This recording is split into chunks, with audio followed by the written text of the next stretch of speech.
Hello and welcome to Balochistan news exclusive. मैं हूं doctor Amjad Mirza. जैसा कि आपने थंबनेल पे भी देखा है, एक 8 साला बच्चे को इंसदाद दहशतगर्दी की अदालत में पेश किया गया है। बच्चे पर यह इल्ज़ाम है कि उसने एक BYC यानी बलोच यकजहती कमेटी के एक लीडर की तकरीर जो है उसको सोशल मीडिया पे शेयर किया है, टिकटॉक पे शेयर किया है। बच्चे का नाम शुएब है, बाप का नाम वलीद खालिद है और ये तुर्बत शहर से ताल्लुक़ रखता है। टिकटॉक पे एक वीडियो थी जो गुलजार दोस्त बलोच, एक जाने पहचाने बलोच यकजहती कमेटी के और ह्यूमन राइट्स एक्टिविस्ट हैं और मेंबर हैं उनके। तो काउंटर टेररिज्म डिपार्टमेंट ने यह दावा किया है कि ये जो वीडियो है ये दहशतगर्दी के ऊपर उकसाती है और रियासत के ख़िलाफ़ सरगर्मियों पर उकसाती है ये वीडियो। नाज़रीन, इस वाक़ये ने पूरे पाकिस्तान में जो ह्यूमन राइट के यानी इंसानी हकूक़ की तंजीमें हैं उनको हिला कर रख दिया है। कोई ऐसा हलका नहीं है जहाँ से इस वाक़ये की मज़म्मत नहीं की जा रही। हालांकि हत्ता के human right commission of Pakistan ने ये कहा है कि इस किस्म की कानूनी चाराजोइयों की कतन कोई जो है जस्टिफिकेशन नहीं है, कोई जवाज़ नहीं है जिसमें एक बच्चे को आप इन्वॉल्व कर रहे हैं। और उन्होंने कहा कि इस एक्शन से बहुत ही ख़तरनाक जो है वो रवायत आप डाल रहे हैं जिसमें सियासी जो इजहार है, सियासी जो आपका बयानिया है, जो इजहार आप करते हैं, एक्सप्रेशन, उसको क्रिमिनलाइज किया जा रहा है, यानी उसको एक जुर्म के तौर पर पेश करने की कोशिश की जा रही है। हत्ता के बच्चों में भी इसको एक जुर्म के तौर पर पेश करने की कोशिश की जा रही है।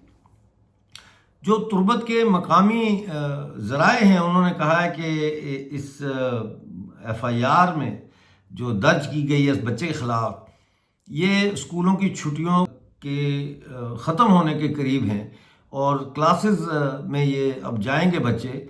तो इस मौके पर ऐसा केस बच्चे के ख़िलाफ़ करना जो है वो बच्चे के ऊपर इंतहाई मुज़र नफ्सियाती असरात मुरतब करेगा और उसकी पढ़ाई पर भी बहुत ही ज़्यादा असर अंदाज होगा। लोगों ने ये मुतालबा किया है कि इस FIR को फौरी तौर पर जो है वो ख़त्म किया जाए। काउंटर टेररिज्म डिपार्टमेंट ने अभी तक जो उन पे तनकीद की जा रही है बलूचिस्तान के हवाले से, उसके ऊपर अभी तक अपनी राय नहीं दी, कोई बयान नहीं दिया। कई बलोच और पाकिस्तानी ह्यूमन राइट ग्रुप्स हैं जिन्होंने ये कहा है, हमेशा ये कहते रहे कि काउंटर टेररिज्म डिपार्टमेंट जो है ये बलूचिस्तान में जबरी गुमशुदगियों और जाली मुकाबले करके लोगों को मारने के जो वाक़यात हैं उसमें ये शामिल हैं। बलोच लिबरेशन आर्मी ने पहले ही काउंटर टेररिज्म डिपार्टमेंट को बलोच कौम का दुश्मन तंजीम करार दे के ये ऐलान किया हुआ है कि ये भी हमारी मज़ामत में निशाने पर है। अब सवाल ये पैदा होता है कि हम ये देख रहे हैं कि ये जो जदोजहद है बलूचिस्तान की आज़ादी की, पहले हम देखते थे सरदारों के हवाले से और बुज़ुर्गों के हवाले से हम देखते थे कि बात होती है, जैसे खैर बख्श मरी साहब थे या अताउल्लाह मेंगल साहब थे या भुगटी साहब थे। उसके बाद हमने एक तब्दीली देखी बलूचिस्तान में कि नौजवानों में, पढ़े लिखे दरमियाने तबके के नौजवानों में शऊर आया और उन्होंने बलूचिस्तान की आज़ादी की जो तहरीक है उसकी कमान संभाली। उसमें गोल्ड मेडलिस्ट डॉक्टर अला नज़र बलोच हैं जो BLF की क़यादत कर रहे हैं, ज़ेब बलोच हैं जो बशीर ज़ेब बलोच जो कि BLA की क़यादत कर रहे हैं, वो भी मास्टर्स हैं बलोच लिटरेचर में। तो ये एक तब्दीली हमने देखी। दूसरी तरफ हमने देखा कि नौजवान ख़वातीन जो हैं, जैसे डॉक्टर मारंग बलोच हैं जिनके वालिद को लापता किया गया था, फिर उनकी मसफ़शुदा लाश मिली, उन्होंने अपने वालिद के लिए इंसाफ के लिए आवाज़ उठाना शुरू की जब वो छोटी सी बच्ची थी। اور اب وہ 30 سال کے قریب ان کی عمر ہے. اس میں ان کی جو باقی ساتھی ہیں وہ بھی ساری اکثریت ان میں خواتین، نوجوان خواتین کی ہے. پھر ہم یہ دیکھا ہم نے کہ یہ نوجوان خواتین جو ہے 18 سال سے کہہ لیں لے کے 30 سال تک کی جو خواتین ہیں، ان کے ہاتھ میں قیادت ہے اس وقت. لیکن ساتھ ہی ہم دیکھ رہے ہیں کہ اب بچے بھی قیادت کے کردار میں آ رہے ہیں اور ایسی ایسی باتیں کر رہے ہیں کہ لوگ جو ہے وہ حیران ہو رہے ہیں. جیسے عائشہ بلوچ سے جب سوال کیا گیا کہ ریاست کیا ہوتی ہے، تو سوال کرنے والا یہ جاننا چاہ رہا تھا کہ اس بچی کو ریاست کا پتہ بھی ہے یا نہیں. تو اس نے کہا ریاست دہشت گرد ہوتی ہے. پھر اس نے ایک اور اس سے پہلے سوال کیا تھا کہ بھئی آپ کا کون لاپتہ ہے، تو اس نے کہا تھا میرا پورا بلوچستان لاپتہ ہے. مطلب ہے یہ شعور کی انتہا ہے. اور یہ بچہ جو ہے اس نے وہ ویڈیو جو دیکھا ہے ٹک ٹاک پہ، اس کو پھر شیئر کیا ہے.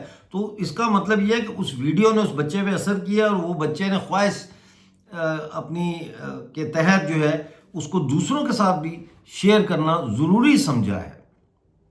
تو اب ہم دیکھ رہے ہیں کہ جو بلوچستان کے بچے ہیں، یعنی 6ٹھی 7ویں کے بچے اور اس سے نیچی والی کلاسوں کے بچے جو ہیں، ان میں بھی اب بلوچستان کے حوالے سے خاصی جانکاری ہے اور ان کو پتہ ہے کہ وہ جنگ آزادی جو ہے وہ کن مقاصد کے لیے لڑی جا رہی ہے. پاکستان جو ہے اس کا بلوچستان کے ساتھ کیا رویہ ہے، بلوچستان کے لاپتہ اور گمشدہ افراد کا کیا مسئلہ ہے. یہ ساری چیزیں وہ بالکل جسے کہتے ہیں نا اعتماد کے ساتھ وہ اپنا مقدمہ جو ہے صحافیوں کے سامنے پیش کرتے ہیں اور بیٹھے ہوئے ہیں وہاں پہ. وہ ان سے پوچھا گیا کہ آپ کے تو کھیلنے کے دن ہیں، آپ کی سہیلیاں کہاں ہیں؟ تو اس نے کہا میں یہاں کھیلنے کے لیے نہیں آئی، میں یہاں احتجاج کرنے کے لیے آئی ہوں، اپنا حق مانگنے کے لیے آئی ہوں. تو یعنی کہ ایک 6ٹھی کلاس کی بچی سے لے کر ایک ادھیڑ عمر عورت تک سب اس وقت اسلام آباد میں بیٹھے ہیں اور مطالبہ کر رہے ہیں. لاپتہ افراد کا بتائیں وہ کہاں ہے، 17-18 دن ہو گئے اب. لیکن پاکستانی سرکار جو ہے ایک فاشسٹ سرکار ہونے کی وجہ سے ٹس سے مس نہیں ہو رہی. مطلب ہے یہ تو ہم جرمنی کی جو فلمیں دیکھتے تھے انگلش کی، German occupation in Netherland, German occupation of France, German occupation of Belgium, یہ ان فلموں میں ہم دیکھتے تھے کہ جرمن فوج جو ہے وہ کس طرح مقامی آبادی کو ٹریٹ کرتی ہے، ان سے کیسا سلوک کرتی ہے. یہ تو اس سے بدتر ہو رہا ہے اس وقت. یعنی کہ کوئی آپ لوگوں کو اٹھاتے ہیں، لاپتہ کر دیتے ہیں، انکاؤنٹر میں مار دیتے ہیں، لاش پھینک دیتے ہیں آپ کی بلا سے. تو یہ سلسلہ جو ہے اب ایسے نہج پہ آ گیا ہے جہاں اب بلوچستان کی آزادی کے لیے صرف ادھیڑ عمر لوگ نہیں یا نوجوان نہیں، بچے بھی اب اس تحریک کا ایک جزو لانفق ہو چکے ہیں، بن چکے ہیں، اور بچے اب اس میں متحرک کردار ادا کر رہے ہیں اس جدوجہد میں. بہرحال جیسی کوئی اپڈیٹ آئے گی، شعیب یہ جو لڑکا ہے ہمارا بچہ ہے، اس کے حوالے سے میں آپ کے ساتھ ضرور شیئر کروں گا. دیکھتے رہیں Balochistan news exclusive. Please channel کو جوائن کریں، سبسکرائب کریں اور ویڈیو کو لائک اور شیئر ضرور کریں. ملتے ہیں اگلی ویڈیو میں، اس وقت تک کے لیے اپنا بہت سارا خیال رکھیے.